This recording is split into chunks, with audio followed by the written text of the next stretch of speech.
결국에 살아남게 된 조선소가 이제 윤곽이 드러난 거죠. 갑자기 그 말이 떠오르네요. 강한 놈이 살아남는 게 아니라 살아남은 놈이 강하다라는 말 많이 들어보셨잖아요. 살아남은 두 기업, 이제 강함을 뽐낼 때가 됐네요.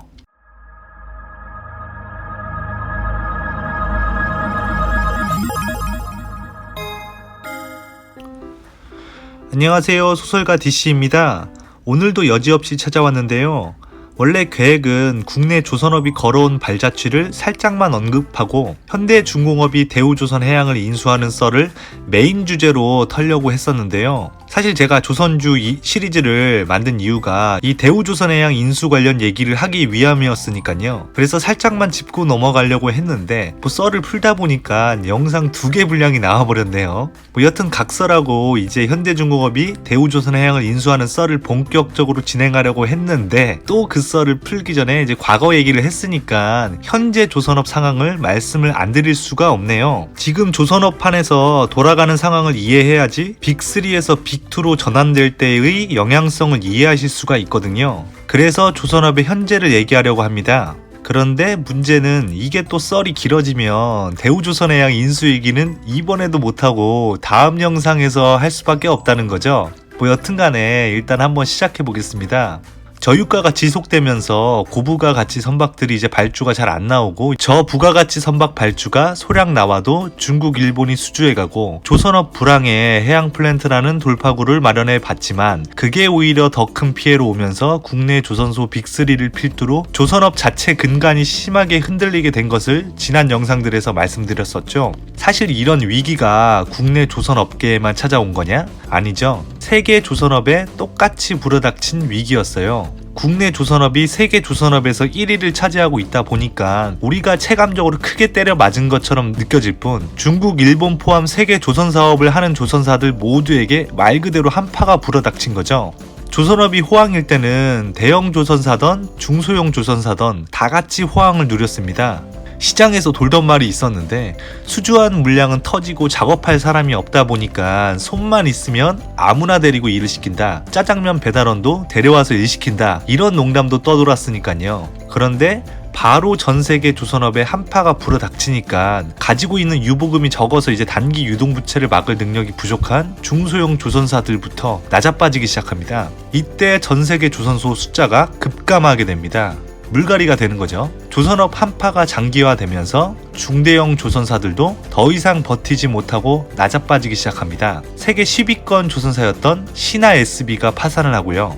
STX 조선해양, 성동 조선해양, SPP 조선, 대선 조선 등 어느 정도 규모가 있는 조선소들도 문을 닫거나 그런 건 아닌데 채권단으로부터 금융 지원을 받고 있거나 자율협약 상태이거나 매각처를 알아보고 있거나 쉽게 말해서 이제 비정상인 상태가 돼버린 거죠. 조선중공업을 전신으로 하는 한진중공업도 현재 자율협약 상태인데 최근에 수빅 조선소 부실이 오픈이 됐는데요. 현재 시장에서는 해당 회사의 존속 능력에 의문을 제기할 정도 수준입니다. 한진중공업도 훅 간 거죠.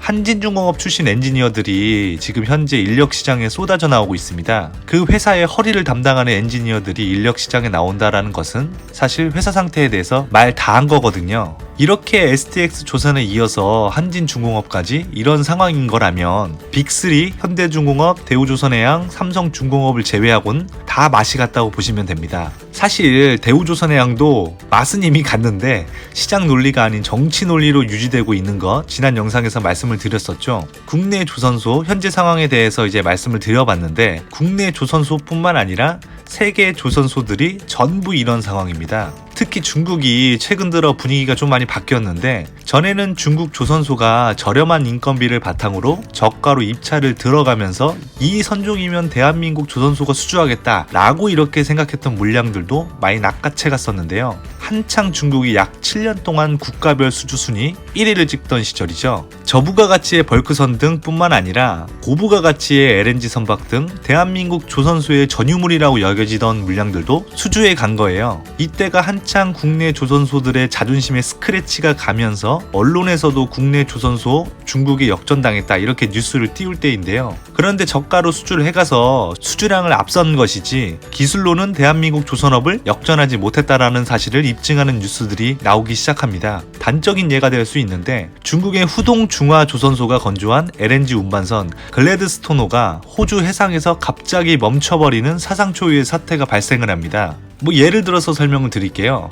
내가 운송업을 해요. 그래서 괜찮은 트럭을 좀 사려고 알아보고 있는데 현대차에서 사려니까 비싸요. 그 상황에서 이제 어떤 딜러가 얘기하는데 얼핏 회사 이름을 들어본 것 같긴 한데 잘 모르는 자동차 회사를 얘기하면서 그쪽에서 나한테 현대차 단가보다 20% 싸게 해서 준대요. 그러면 저는 이제 옳았구나. 이거 대박이네. 자동차가 거기서 거기지.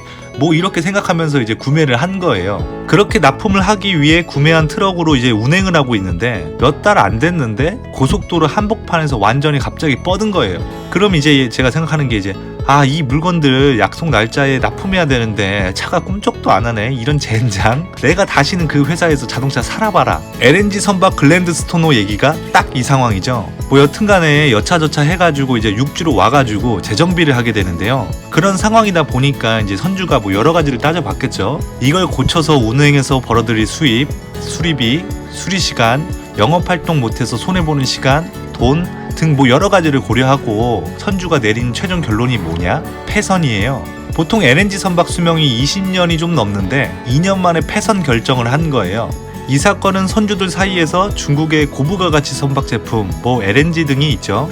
중국제 고부가 가치 선박 품질에 대해서 안 좋은 이미지를 갖게 되는데 기여하게 됩니다.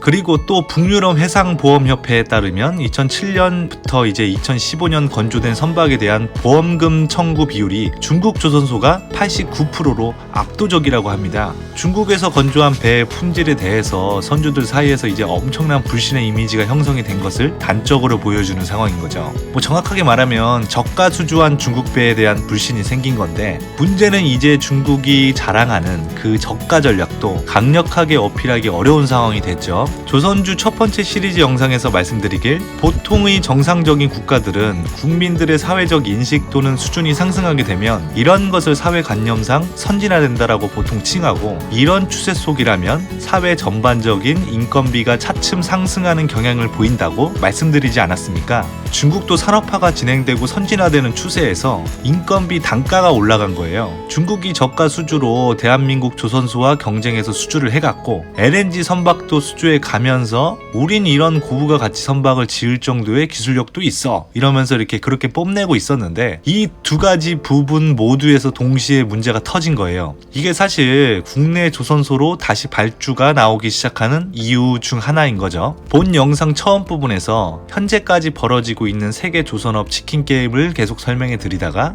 중국 조선소 얘기를 하면서 중국 조선업이 내려가고 대한민국 조선업이 올라가는 현재 분위기에 대해서 잠깐 말씀을 드렸는데요. 현재 빅3 밑에 국내 조선소들은 지금 정상적인 상태가 아닌 상태고 사실 빅3도 엄밀하게 따지고 보면 이제 엄청나게 건강한 상태는 아닌데 여튼간에 버티고는 있으니까요. 어쨌거나 한국은 그런 식으로 좀 교통정리가 되는 것 같은데 세계 조선업 2, 3위인 중국과 일본은 국내 조선업보다 더 심각하게 타격을 받고 있는 중입니다.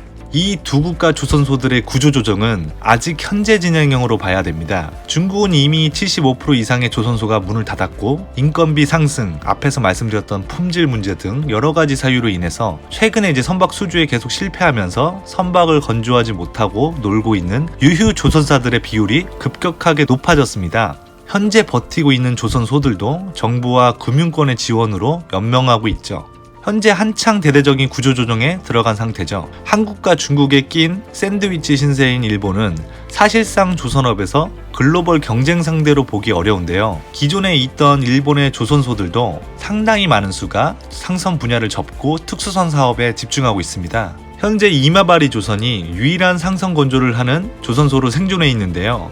이 이마바리 조선이 글로벌 조선업에 미치는 영향은 미비하니까 넘어갈게요. 얘기들을 들으시니까 이 글로벌 조선업 치킨 게임의 결론이 예상이 가시나요? 결국에는 국내 조선소가 살아남았죠. 그 국내 조선소에서도 중소형 조선소들은 저가 입찰 추려 경쟁, 발주량 급감 등 여러 이유 때문에 현재 맛이 간 상태라고 말씀을 드렸고, 정상적인 상태로 남아있는 조선소는 어디냐? 바로 빅3 조선소들이죠. 가장 최근에 뜬 뉴스, 현대중공업의 대우조선해양 인수 이슈가 있지 않습니까?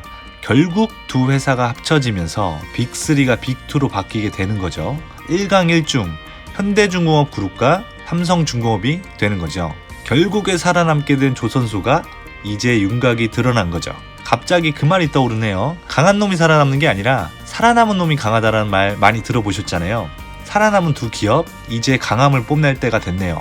조선업은 보통 10년 주기라는 얘기를 많이 합니다. 10년 전, 20년 전 얘기를 살짝만 해볼까요? 1998년은 배 비용, 선가는 낮았지만 이제 국내 외환위기 상황 IMF였죠. 당시 글로벌 조선 시장이 침체를 겪으면서 이제 선박 가격, 이제 선가가 하락세를 면치 못하는 상황이었는데요. 그때 국내에서는 IMF로 인해서 원화 가치가 폭락을 했었죠. 배 수주 비용을 달러로 받는데 이 달러 기준으로 볼 때는 수주 비용이 고수익이 아니었죠. 글로벌 선박 가격이 다운됐으니까. 그런데 이걸 원화 기준으로 바꿔서 볼 때는 선가가 다운되기 이전보다도 더 돈을 버는, 결론적으로 대박을 치는 금액이 되면서 국내 조선업은 호황을 누리게 됩니다. 쉽게 얘기하면 예를 들어서 이제 1달러에 1,000원이라고 치고 원래 IMF 전에 배 한 대의 가격이 100달러, 즉 10만 원이었는데 글로벌 조선시장 침체로 80달러의 성과가 형성이 됐고 IMF로 인해서 이제 1달러의 환율이 2,000원이 됐으면 IMF 이후에는 배 한 대에 80달러, 즉 한화로 16만 원의 값을 받으면서 이전 가격이었던 10만 원보다 더 많이 받게 되는 경우가 발생을 한 거죠. 이렇게 대박을 친 겁니다. 그리고 이전 영상에서도 말씀드렸었는데 그 10년 후인 2008년에는 중국의 급격한 경제성장, 산업화에 힘입어서 증가된 물동량을 커버하기 위해서 배 발주가 많이 나왔고 국내 조선소가 그것들을 싹쓸이 수주했었죠. 당시 리먼 브라더스 사태도 터지고 연이어서 이제 영향들을 미쳤는데 그건 저번 영상에서 말씀을 드렸으니까 넘어가도록 하겠습니다. 그리고 이제 그 10년 후인 2018년, 정확하게 얘기하면 올해는 2019년인데요. 이제 조선업이 갈 때가 됐다고 사람들이 기대를 하는 이유가 바로 이런 거죠. 사람들이 10년 주기론에 기대를 하는 이유가 더 있는데 국제해사기구 IMO라고 있는데 다가오는 2020년부터 황산화물 배출 규제를 시행하게 됩니다. 이 규제안 때문에 선사들은 오염물질 저감 장치를 장착하거나 청정연료인 LNG를 기반으로 하는 엔진 설비를 갖춰야 하게 되는 거죠. 이제 얘네들도 그러면 판단을 해야 하는데 얘네들이 이제 자기네들 계산기를 튕겨보는 거죠. 수백만 달러의 비용을 들여서 노후선을 개조하기보다는 국제 유가 하락, 글로벌 경기 침체 등의 사유로 이제 선박 가격이 많이 내려간 상태이다 보니까 지금 현재 기존 배를 매각하고 새로운 선박을 발주하는 게 자기네들에게 유리하다는 것을 알게 된 거죠. 사실 그래서 재작년, 작년에 선박 발주량이 이전보다 많이 좀 증가가 됐었습니다. 이렇게 선박 발주량도 늘고 있고 거기에다가 글로벌 선박 가격도 차츰 올라가는 추세고 이제 조선업에 훈풍이 불고 있는 상황인 거죠, 현재가. 사실 저는 이러한 상황들이 감지가 되다 보니까 17년 말부터 조선업이 바닥을 쳤다고 보고 이제 조선주들을 관심 있게 지켜보고 있었습니다. 그런데 사실 당시 조선주 주가는 바로 반등하지 못했어요. 오히려 일부 조선소들은 경영난으로 영업 적자를 공시하거나 심지어는 유상증자를 하기도 했죠. 여기서 더 디테일하게 썰을 풀면 또 영상 하나가 나오기 때문에 이 얘기는 여기까지만 하고요. 간단하게 말씀을 좀 드리면 당시 수주한 실적이 재무에 반영되지 않았기 때문에 이러한 수주 뉴스가 주식시장에 이슈화가 안 된 건데요. 이러한 이유 중에서 가장 영향을 미치는 것이 바로 조선업계의 독특한 대금 지급 방식인 헤비테일 방식 때문입니다. 헤비테일 방식이란 계약 당시 돈을 일시불로 지급하는 게 아니라 배를 짓는 공정에 따라 순차적으로 이제 찔끔찔끔 돈을 주고 인도시의 선박 대금을 집중적으로 지급하는 방식을 말합니다. 현재 조선소 필드에서는 수주한 선박들에 대한 설계가 한창 진행 중인데요. 이 설계가 마무리된 후에야 실제 배 건조 작업에 들어가고 건조를 하고 시운전을 거쳐 인도까지 가야지 이제 돈을 받는데 거기까지 가려면 아직 시간이 걸린다라는 거죠. 보통 조선업은 제작 공기가 기본 연단이니까요. 뭐 공기가 짧은 것도 있긴 한데 뭐 어쨌거나 2020년 황산화물 규제 때문에 이미 선박들이 시장에 발주 오더가 나왔었고, 안 나왔어도 이제는 막차 타이밍으로 나와야 된다는 거예요, 신규 발주가.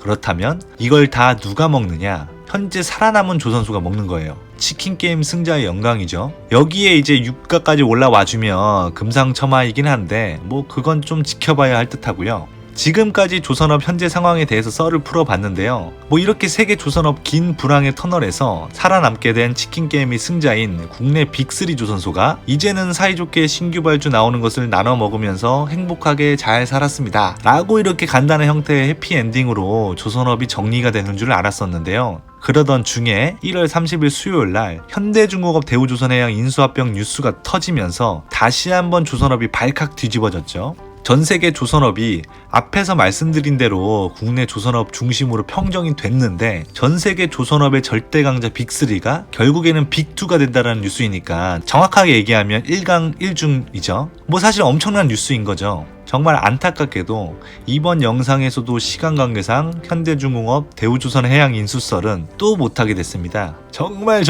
죄송합니다. 이 정도로 질질 끌었으니까 사실 이제 영상 밑에 악플 엄청 달릴 것 같은데 뭐 어쨌거나 정말 죄송하고요. 다음 영상은 정말로 오롯이 대우조선해양 인수 얘기만 할 것을 약속드립니다. 그러니까 이번 한 번만 좀 봐주세요. 예, 오늘은 여기까지 하겠습니다. 지금까지 영상 시청해 주셔서 감사합니다. 좋아요 및 구독 버튼 한 번만 좀 클릭해 주시면 정말 진심으로 영상을 만드는데 큰 힘이 될 것 같습니다. 예, 다음 시간에 봬요. 감사합니다.